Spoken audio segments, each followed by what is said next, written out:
Cramer's rule के बारे में बात करें अपन, यदि क्रेमर्स रूल के बारे में बात करें तो तुम्हें इतना तो पता ही है कि ये जो रूल है वो उन सिस्टम ऑफ लीनियर इक्वेशंस पे वैलिड होता है जो तीन इक्वेशन हो और तीन वेरिएबल हो। जहां पे जैसे मान लो अपन ऐसी इक्वेशन बोले a1x plus b1y plus c1z equals to d1, a2x plus b2y plus c2z equals to d2, और जो तीसरी जो इक्वेशन है वो है a3x plus b3y plus c3z equals to d3। इनमें जो तीन जो टर्म्स अपन डिफाइन करते हैं वो एक तो होता है डेल। डेल जो होता है वो डिटरमिनेंट बनता है इनके कोफिशिएंट्स से, जो एक्स वाई जेड के जो कोफिशिएंट्स हैं उनसे अपन डेल जो डिटरमिनेंट है वो बनाते हैं, ये वाला, ठीक है।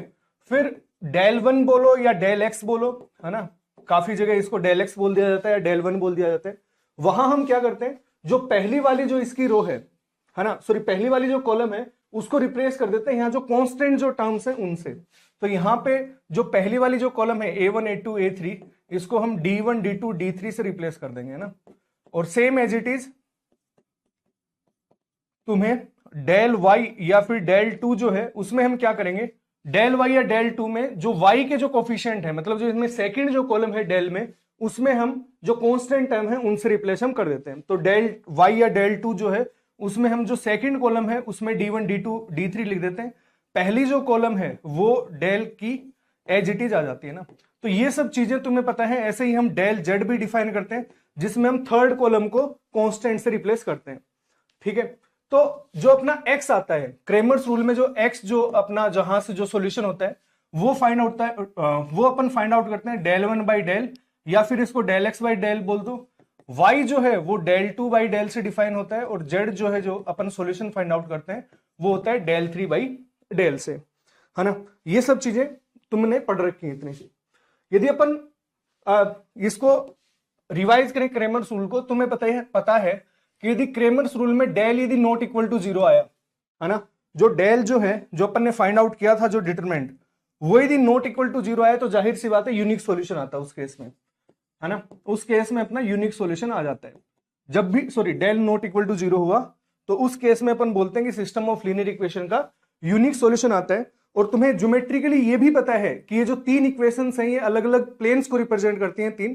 तो यहां से यदि अपन बात करें तो प्लेन्स कुछ ऐसे होते हैं इस केस में, मतलब दो प्लेन्स यदि ऐसे हैं, यदि मैं समझाऊं थोड़ा, दो प्लेन्स यदि ऐसे हैं तो तीसरा जो प्लेन है वो इनको ऐसे कट करता है ना, इस टाइप से इनको कट करता है। तो एक जो पॉइंट है वो इनका तीनों का कॉमन पॉइंट होता है। तो यहां पे अपन बात करते हैं यूनिक सॉल्यूशन की। अब यदि दूसरा जो केस है वो होता है जब डेल इक्वल्स टू जीरो हो, है ना, डेल इक्वल टू जीरो हो और at least one of del i, मतलब या डेल वन हो, डेल टू हो या डेल थ्री हो, वो नॉन जीरो आ जाए।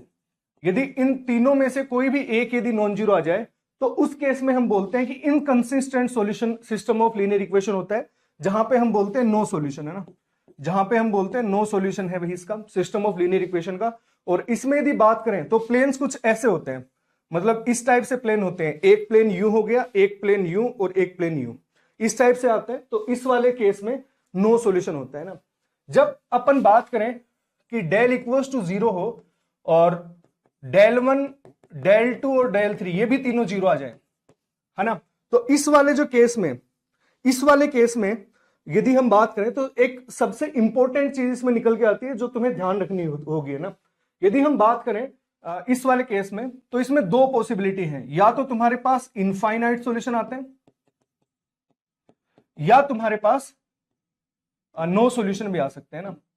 तो देखो इनफाइनाइट सॉल्यूशन कब आते हैं, इनफाइनाइट सॉल्यूशन उस केस में आते हैं जब तीनों जो प्लेन हैं वो कोएक्सियल प्लेन्स हो जाएं इस टाइप से, मतलब एक प्लेन मान लो ये हो गया, दूसरा प्लेन मान लो कुछ इस टाइप से हो गया ना, और तीसरा प्लेन जो है वो कुछ इस टाइप से बना दूं मैं, मतलब ये एक लाइन पे इंटरसेक्ट कर रहे हैं। तो कोएक्सियल प्लेन जो है वो हमारे पास इनफाइनाइट सॉल्यूशन हो जाते हैं। और यदि नो सॉल्यूशंस की बात करें तो देखो जब अपन पैरेलल प्लेन्स लेंगे, है ना, पैरेलल प्लेन्स बोले तो जहां पे एक्स वाई जेड के जो कोफिशिएंट्स होते हैं इक्वेशन में वो रेसिप्रोकल होते हैं ना, तो रेसिप्रोकल होंगे तो उनमें नो सॉल्यूशन की बात आएगी। और तुम पैरेलल प्लेन्स में देखोगे तो डेल और del one, del two, del three ये सब के सब जीरो आते हैं। तो ये वाला जो कॉन्सेप्ट है नो सॉल्यूशन वाला, वो जेई मेंस में तो अभी तक कोई क्वेश्चन नहीं पूछा गया है, बट जेई एडवांस में एक या दो बार जो है वो इस वाले कॉन्सेप्ट पे क्वेश्चन पूछा जा चुका है। तो ये वाला कॉन्सेप्ट है वो काफी इंपॉर्टेंट है। हम डेल इक्वल्स टू जीरो और del one del two del three equals to zero करते ही हम ये नहीं बोल देंगे कि इसके इनफाइनाइट सॉल्यूशन है। हम एक बार जरूर चेक करते हैं कि क्या वो जो प्लेन्स की जो इक्वेशन लिखी हुई है, क्या वो प्लेन जो है पैरेलल प्लेन्स तो नहीं है। यदि पैरेलल प्लेन्स हो गए तो उस केस में हम हमेशा बोलेंगे कि इसके नो सॉल्यूशन होंगे। बात समझ में आई? तो इतना सिस्टम ऑफ लीनियर इक्वेशंस की थ्योरी है ना, अपने जल्दी सी 5-7 मिनट में अपने कंप्लीट कर लिए। ठीक है, तो ध्यान रखना डेल इक्वल्स टू जीरो कभी भी आ जाए तो यूनिक सॉल्यूशन होगा उस केस में। ठीक है, अब जब डेल इक्वल्स टू जीरो आ जाए, है ना, डेल इक्वल्स टू जीरो आ जाए तो वहां पे नो सॉल्यूशन भी हो सकता है और इनफाइनाइट सॉल्यूशन भी हो सकता है।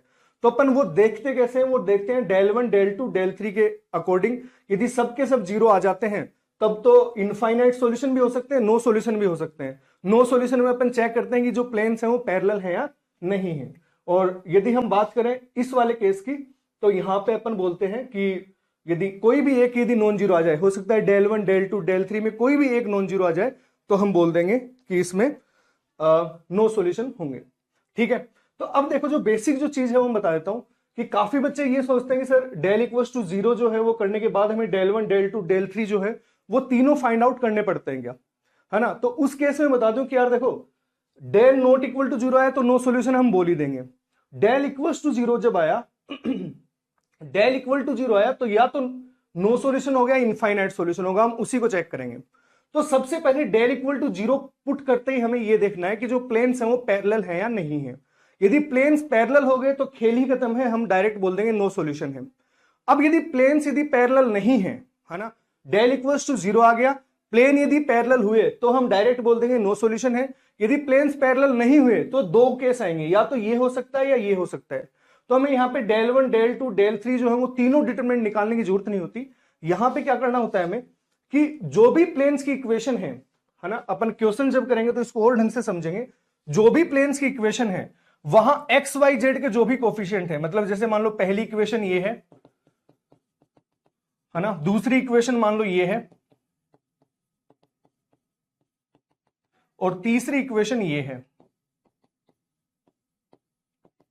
तो इसमें जो एक्स वाई जेड के जो कोफिशिएंट्स हैं, जो एक्स वाई जेड के कोफिशिएंट्स हैं कोई भी एक प्लेन के, जैसे मान लो ये प्लेन P1 बोल दूं, ये प्लेन P2 है, ये प्लेन P3 है, तो इसमें जो थर्ड वाला प्लेन है P3, इनके एक्स वाई जेड के कोफिशिएंट्स को मैं हमेशा ऐसा लिख सकता हूं lambda times P1 into mu times P2। इस टाइप से सिर्फ एक्स वाई जेड के कोफिशिएंट्स की बात कर रहा हूं। इन दोनों केसेस में मैं एक्स वाई जेड के जो कोफिशिएंट्स हैं उनको इस फॉर्म में लिख सकता हूं। P1 और P2 के जो लीनियर कॉम्बिनेशन के फॉर्म में मैं P3 को एक्सप्रेस कर सकता हूं। तो यदि यहां से अपने पास लैम्डा और म्यू की वैल्यू आएंगी, उसके बाद यदि कांस्टेंट टर्म भी इसको सेटिस्फाई कर जाती है रिलेशन को, तब तो अपना ये वाला केस आ जाता है इनफाइनाइट सॉल्यूशन का। और यदि कांस्टेंट टर्म यदि इसको सेटिस्फाई नहीं कर पाती तो अपना नो सॉल्यूशन का केस आ जाता है। एक मैं छोटे से एग्जांपल के फॉर्म में इसको थोड़ा समझा देता हूं। जैसे मान लो ये प्लेन की इक्वेशन है x plus 2y plus 3z equals to 6। एक प्लेन में बोल रहा हूं ये वाला 2x plus 3y plus 5z equals to 10 बोल दिया। अब देखो मैं इन P1 और P2 को P1 को 2 टाइम्स करके इसमें ऐड कर रहा हूं, तो इसमें 2 टाइम्स करके यदि इसको ऐड किया तो 2 टाइम्स करके इसको ऐड किया तो ये हो गया 4x, और ये हो गया 4 और 3 7 तो 7y, और यहां से 6 और 5 11z। ठीक है, अब यदि मैं इसको 2 टाइम्स करके इसमें ऐड करूं तो 12 और 10 22। यदि मैं यहां से 22 बोलूं, यहां पे यदि मैंने कांस्टेंट टर्म 22 रख दी, तो देखो यहां से जो एक्स वाई जेड के जो कोफिशिएंट्स हैं वो इस रिलेशन को सेटिस्फाई कर रहे हैं, इस वाले रिलेशन को सेटिस्फाई कर रहे हैं। मतलब P3 जो है वो 2P1 प्लस P2 हम लिख सकते हैं। अब यहां पे अपन ने देखा कि यार जो कांस्टेंट टर्म है, जो इसकी जो कांस्टेंट टर्म है वो भी इस रिलेशन को सेटिस्फाई कर रही है। तो यदि कांस्टेंट टर्म भी इस रिलेशन को सेटिस्फाई करे तो उस केस में हम बोल देंगे इसके कितने सॉल्यूशन है, इनफाइनाइट सॉल्यूशन है इस सिस्टम ऑफ लीनियर इक्वेशन के। हमने ना तो डेल वन निकाला, ना डेल टू निकाला, ना डेल थ्री निकाला, हमने डायरेक्ट बोल दिया कि इसके इनफाइनाइट सॉल्यूशन है। यदि मान लो 22 की जगह मैं यहाँ पे 23 कर दूंगा और कोई भी नंबर ले लिया, 22 की जगह 23 कर दिया, तो अब हमने देखा कि ये जो है ना यार, ये एक्स वाई जेड के जो कोफिशिएंट्स हैं ये तो हमेशा इस रिलेशन को सेटिस्फाई करेंगे ही करेंगे। जब भी ये दोनों केसेस आएंगे, जब भी ये दोनों केसेस आएंगे तो हमेशा थर्ड जो प्लेन है P3 जो है वो दोनों के लीनियर कॉम्बिनेशन में इनके जो एक्स वाई जेड के जो कोफिशिएंट्स हैं वो हमेशा लिखे जाएंगे ही जाएंगे। ठीक है, यदि कांस्टेंट टर्म भी इसको सेटिस्फाई कर जाती है तब तो इनफाइनाइट सॉल्यूशन, और यदि इस वाले केस में जैसे कांस्टेंट टर्म इस रिलेशन को सेटिस्फाई नहीं कर रही है तो कांस्टेंट टर्म यदि इसको यदि सेटिस्फाई नहीं कर रही तो उस केस में, जैसे इस वाले केस में कांस्टेंट टर्म जो है मतलब 23 जो है वो 2 टाइम्स दिस प्लस दिस के बराबर नहीं है, तो इस वाले केस में हम बोलेंगे कि यार इसके कितने सॉल्यूशन है, नो सॉल्यूशन आएंगे। बात समझ में आई? तो इस वाले केस में हम बोल देंगे कि इस सिस्टम ऑफ इक्वेशंस के नो सॉल्यूशन आएंगे। तो एक बार समराइज कर दें फटाफट, फिर उसके बाद सवालों पे आते हैं। तो यहां से यदि डेल नॉट इक्वल टू 0 है तो unique solution, del equal to 0 आ गया, डेल इक्वल टू 0 आते ही सबसे पहले हम ये चेक करेंगे कि प्लेन्स पैरेलल है या नहीं है। तो प्लेन्स पैरेलल हुए तो नो सॉल्यूशन आ जाएगा, और उसके बाद हम चेक करेंगे कि डेल इक्वल टू 0 आ गया है ना। यदि मान लो ये केस हट गया यहां से तो डेल इक्वल टू 0 यदि आ गया तो हम ऐसे लिखेंगे, थर्ड प्लेन को lambda times P1 plus mu times P2 लिखेंगे है ना, और ये लिख के हम लैम्डा और म्यू की वैल्यू निकालेंगे। यदि कांस्टेंट टर्म भी इस रिलेशन को सेटिस्फाई कर जाती है तब तो इनफाइनाइट सॉल्यूशन, और यदि कांस्टेंट टर्म इस रिलेशन को सेटिस्फाई नहीं करती है तो उस केस में आ जाएगा नो सॉल्यूशन। बात समझ में आई? तो एक बार क्वेश्चंस के थ्रू जो अपन है वो ढंग से इसको क्लियर कर लेंगे। तो जैसे पहला ही सवाल देखते हैं अपन, फर्स्ट क्वेश्चन है, ये एक बार पहले तुम ट्राई करो, ये पहले एक बार थोड़ी देर ट्राई कर लो, फिर उसके बाद इसके सॉल्यूशन पे आते हैं। क्वेश्चन है, if the system of equations, if the system of equation x plus 2y plus 3z equals to 3 and this, ये तीन इक्वेशन दे रखे हैं, हैज इनफाइनाइटली मेनी सॉल्यूशंस। तो हमें लैम्डा और म्यू के बारे में बात करनी है कि लैम्डा और म्यू जो है वो कितने कितने क्या क्या होंगे। ठीक है, तो एक बार ट्राई करो, मैं इतने कुछ एक बच्चों के सवाल ले लेता हूं। Good evening sir. Good evening यार। सर क्वेश्चंस के थ्रू दोबारा बता देना। हाँ बिल्कुल, क्वेश्चंस के थ्रू अपन इसको और ढंग से क्लियर करते रहेंगे ना।